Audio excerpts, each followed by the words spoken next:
Hello and welcome to Wisdom Trek. This is Guthrie Chamberlain and I'm your guide to wisdom and creating a living legacy. Thank you for joining us for our 7-day-a-week, 7 Minutes of Wisdom podcast. This is day 139 of our trek, and yesterday we searched for the 11-mile markers to create a living legacy. Today, in the next several days, we will be digging up nuggets of wisdom that I have learned from Jim Rohn, one of my virtual mentors, and we will apply Wisdom Trek logic to these nuggets that we discover. If you have any of your own observations, comments, or questions as we explore these nuggets of wisdom, please feel free to share them at the comment section on the daily journal pages of wisdom-trek.com.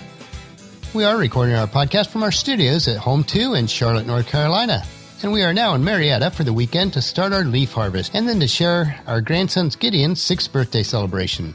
But we will be heading back to Marietta at the end of next week to celebrate my dad's 85th birthday. That is a lot of traveling, but we are so thankful that we're able to do so. We also have a busy day on our trek today, so let's head out onto the trail as we search for the hidden treasures that we call wisdom. Interesting thing is that wisdom is readily available, but few people really seek it as if they were seeking for gold, silver, or precious jewels. If we desire to be joyful, then we must seek for wisdom in such a way, because Proverbs 3, verses 13 through 15 tells us, "Joyful is the person who finds wisdom, the one who gains understanding. For wisdom is more profitable than silver, and her wages are better than gold. Wisdom is more precious than rubies. Nothing you desire can compare with her." It certainly sounds like it's worth seeking after wisdom, doesn't it? So we're traveling on our trail today, and once again we come across an overlook, and down in the valley we see the farmers that are busy at their harvest. This scene reminds me of how wise it would be if we all could think like a farmer. What does it mean to be thinking like a farmer? One of the difficulties that we face in our industrialized and technology-driven age today is the fact that we've lost all sense of our seasons. Unlike the farmer whose priorities change with the seasons, we have really become impervious to the natural rhythm of life. As a result, we have our priorities out of balance. Let me illustrate what I mean. For a farmer, springtime is the most active time.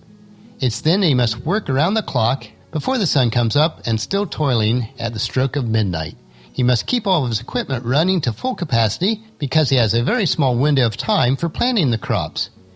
Then after harvest time, eventually winter comes where there is less for him to do to keep him quite so busy. Every farmer knows that you can't sow and reap on the same day. There's a timetable for the harvest that requires both working and waiting. Patience is a very small price to pay for what he will receive. And the lesson here is to learn to use the seasons of life. Decide when you'll pour it all on and when you'll ease back. When to take advantage and then when to let things ride. It is so easy to keep working 10 or 12 hours a day, year in and year out, and then lose all natural sense of the priorities and cycles of life. We need to prevent the blending of one year into another in a seemingly endless parade of tasks and responsibilities. Keep your eyes on your own seasons, lest you lose sight of the value and substance of life. Proverbs 23 verses 3 through 5 encourage us to be careful about the continuous pursuit of wealth. It says, "Don't wear yourself out trying to get rich. Be wise enough to know when to quit. In a blink of an eye, wealth disappears, for it will sprout wings and fly away like an eagle." We have seen in our own life that this is so true.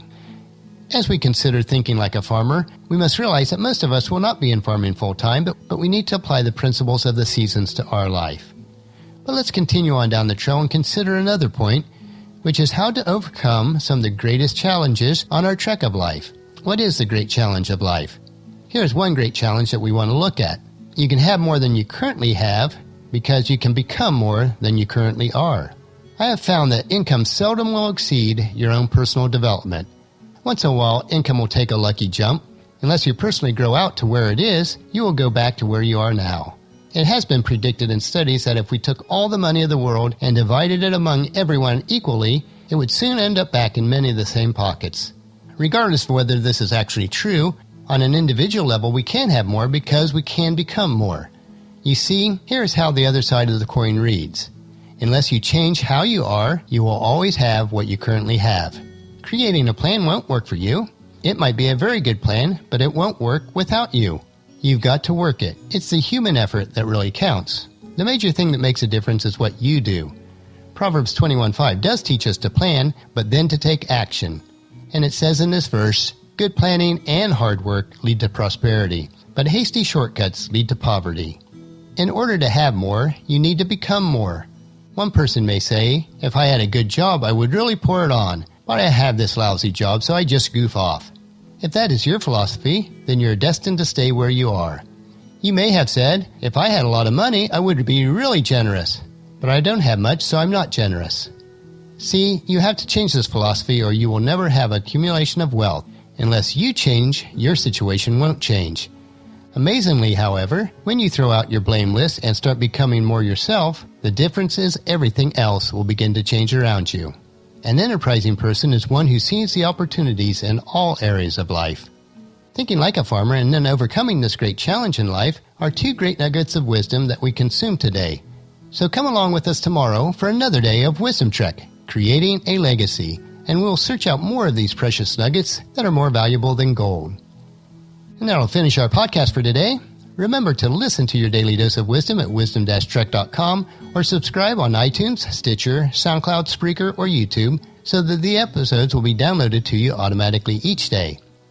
And I would like to ask a favor that you would please share Wisdom Trek with your family and friends through email, Facebook, Twitter, or in person as you meet with them, and tell them to come along with us each day. The journal for today's trek can be found at wisdom-trek.com. Thank you so much for allowing me to be your guide, your mentor, but most importantly, your friend, as I serve you through the Wisdom Trek podcast and journal each day.